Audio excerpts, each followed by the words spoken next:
ale dzisiaj pogoda świntucha, ale trzeba nagrać test zużycia paliwa bardzo ważnego samochodu. Przed Wami najnowszy Mercedes klasy E. Świeżynka, oznaczenie S214, bo kombi. Maszyna ta została mi udostępniona do testu przez autoryzowanego dealera Mercedes-Benz Mojsiuk i jest to wersja E300e.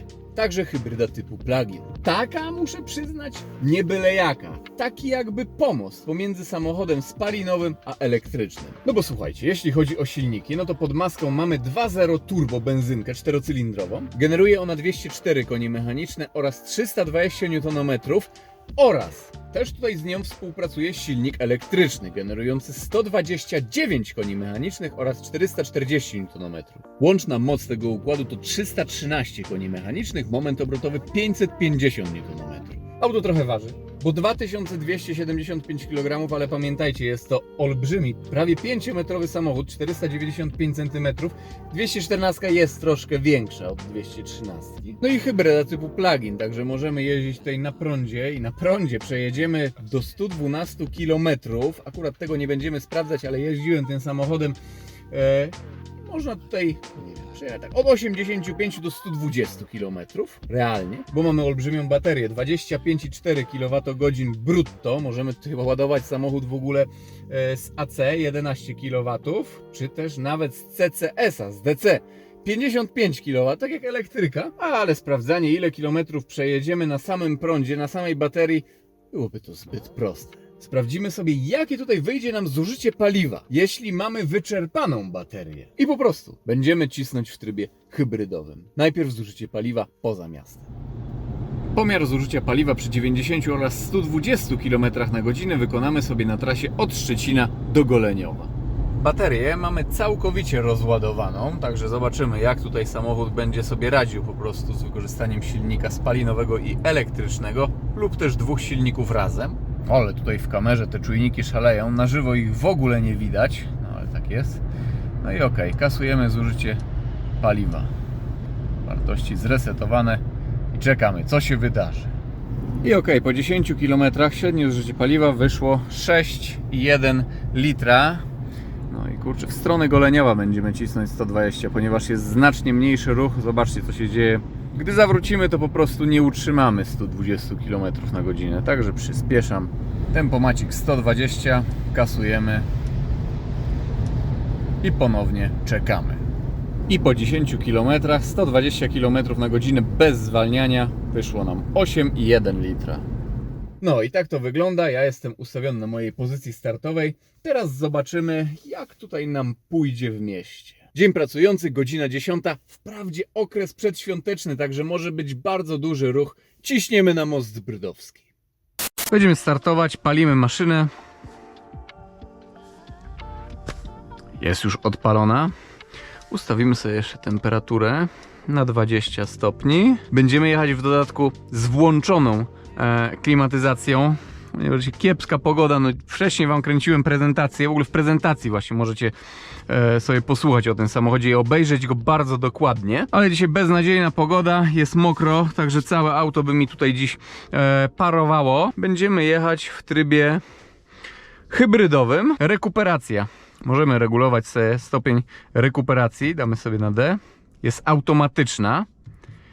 Ale ja sobie rekuperację akurat wyłączę i wolę mieć taką pełną kontrolę sam nad tym wszystkim, co tutaj będzie się działo. Kasujemy zużycie paliwa, czy paliwa i prądu. Bateria na 0 i możemy startować. Jak na razie powolutku, wycieraczki sobie włączymy. No, tyle, ile możemy, będziemy starać się jechać na prądzie, a resztę na benzynce. Postaram się zrobić tak, by przejechać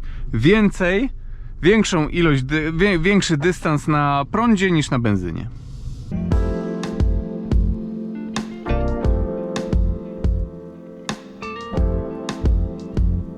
No i napędzam się silnikiem spalinowym, a później tak delikatnie sobie pykam tutaj gaz i lecę na prądzie, który auto mi wyprodukuje.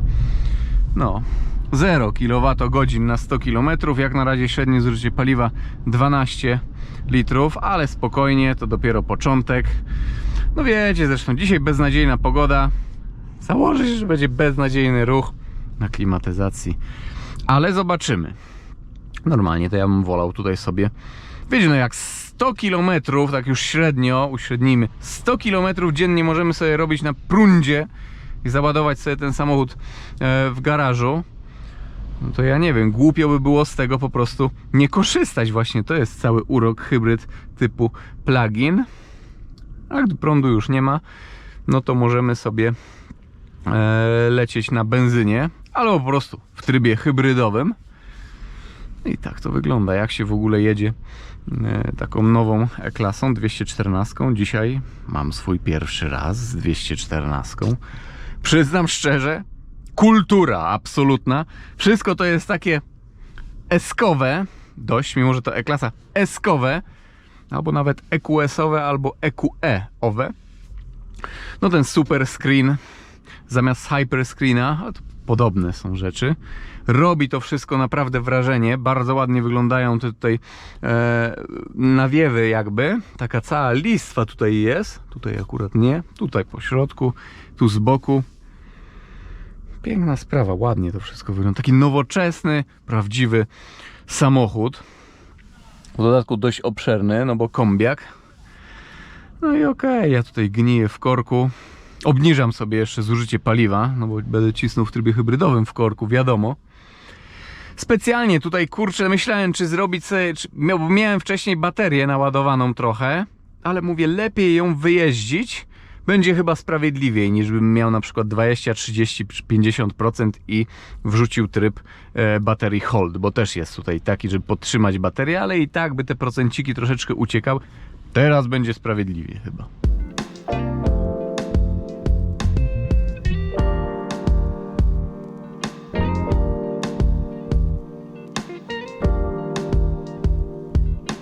E-klasa to już komfort naprawdę na wysokim poziomie. Segment E, no to klasa E. Czekajcie, zobaczmy, czy tutaj mamy klejone szyby. Jest to ogólnie bardzo dobrze wyposażona wersja. Jest tutaj też opcjonalne pneumatyczne zawieszenie, także możemy sobie regulować prześwit. Prześwit też się sam reguluje automatycznie w zależności od prędkości, warunków. Samochód jest się w stanie nawet podnieść, czy też obniżyć, czy też audio się może wyciszyć, czy zmienić ambientę względem miejsca, w którym się znajdujemy na mapie, w sensie według GPS-u. Na przykład podjeżdżamy pod dom, pod domem mamy jakieś takie wertepy, no to auto nam się podniesie. Mądrze, mądrze. I co? Skrętna tylna oś też jest tutaj opcjonalna. 4,5%, przepraszam, 4,5 stopnia. Ale tutaj chyba w tym egzemplarzu nie mamy tego, ale nie jest to nam dziś potrzebne. Nie będziemy dzisiaj się uczyć na nowo parkować.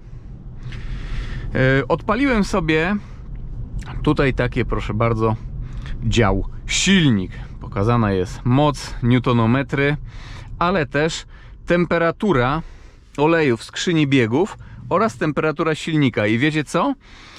Nawet jeśli tutaj będziemy jechać w trybie elektrycznym wiele kilometrów, nawet możemy więcej przejechać niż w trybie spalinowym, to mimo wszystko ta temperatura oleju silnika fajnie nam się będzie wyższa utrzymywać. Nie wiem, jak to jest rozwiązane, czy po prostu tak olej trzymał będzie temperaturę, czy jakaś to jest grzałeczka, ciężko powiedzieć. O kurczę, pojazd uprzywilejowany. Ja kończę, muszę się skupić.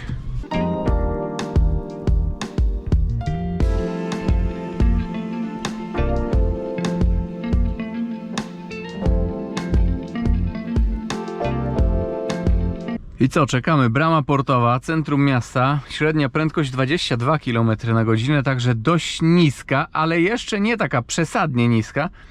No kurczę, ja tutaj hamulec trzymam, przecież to Mercedes. Wciskamy raz, jest hold. Nawet w 211 jest taki feature. Teraz sobie tutaj włączyłem przepływ energii. Patrzę, jak tutaj... Wolę mieć pełną kontrolę nad wszystkim. No. Bateria 0%. Zasięg na baterii też 0%. Wiecie, to nie jest tak, że kompletnie do zera nam się zawsze wyładuje bateria w hybrydzie.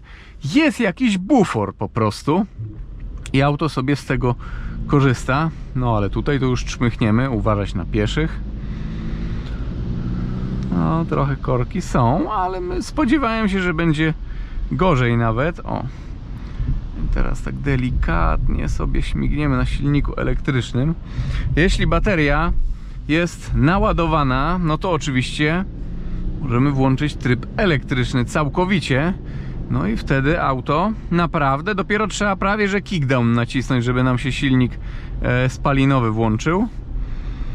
O, i napędziłem się na spalinowym i tylko podtrzymanie prędkości na elektrycznym. I zwalnianie, no to rekuperacja. No i tak to wygląda, ale średnie zużycie paliwa póki co 10,9 litra. Zobaczymy jak będzie dalej. No, troszkę jest, ale będę walczył.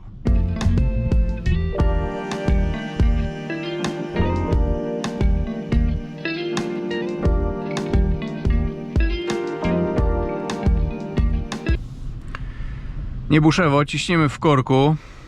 Oczywiście jak korek. To silnik elektryczny.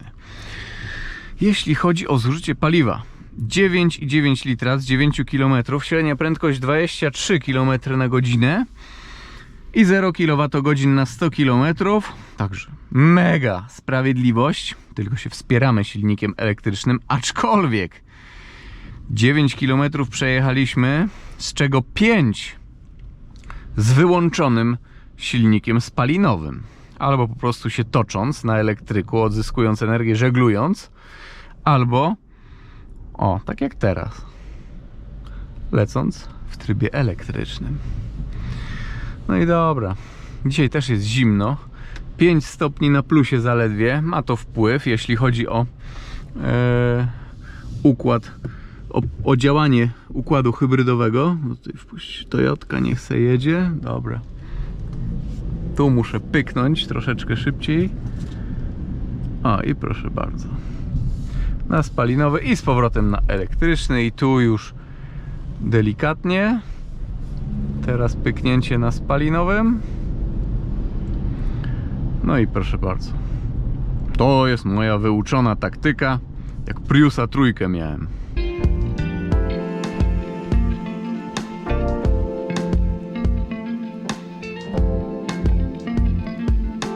No i najwyższe zużycie na naszej trasie pomiarowej wyszło jakoś 11 litrów. Teraz ruszymy troszeczkę, jeszcze nam skoczy do 11, ale później będzie z górki. To teraz było pod górę, więc później będzie z górki, więc zmaleje jeszcze.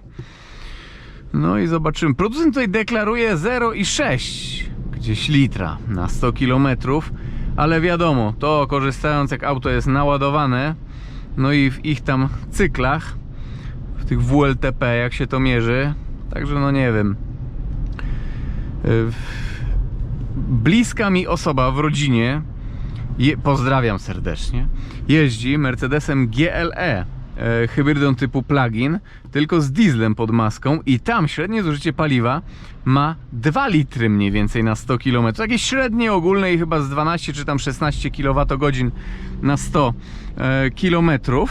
Także jeśli umiejętnie korzysta się z hybrydy typu plug-in i się po prostu korzysta, no, ładuje ją, nawet na noc sobie zostawić, niech się naładuje, to owszem, można bardzo ekonomicznie jeździć. No a tutaj zobaczymy teraz.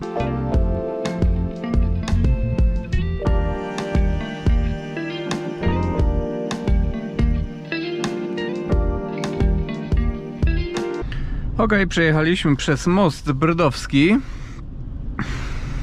Paskudna dzisiaj pogoda, chłopie, że ja tą prezentację dzisiaj jeszcze wcześniej nakręciłem. To jest jakiś cud. Ciekawe, czy mi gimbale przetrwają. No ale nic. Ale to szczegół. Kto by się tam tym przejmował? Oprócz mnie, rzecz jasna. No i dobra. Gasimy i zobaczmy, jakie są wartości komputera pokładowego. To jechaliśmy 35 minut. Średnia prędkość wyniosła 23 km na godzinę. Średnie zużycie paliwa 9,6 litra. Przejechaliśmy 13 km, z czego 8 na prądzie, bądź też żeglując, po prostu z wyłączonym silnikiem spalinowym. I to by było na tyle. Mam nadzieję, że nowa E-klasa Wam się niesamowicie podobała. No więcej to macie w prezentacji o niej.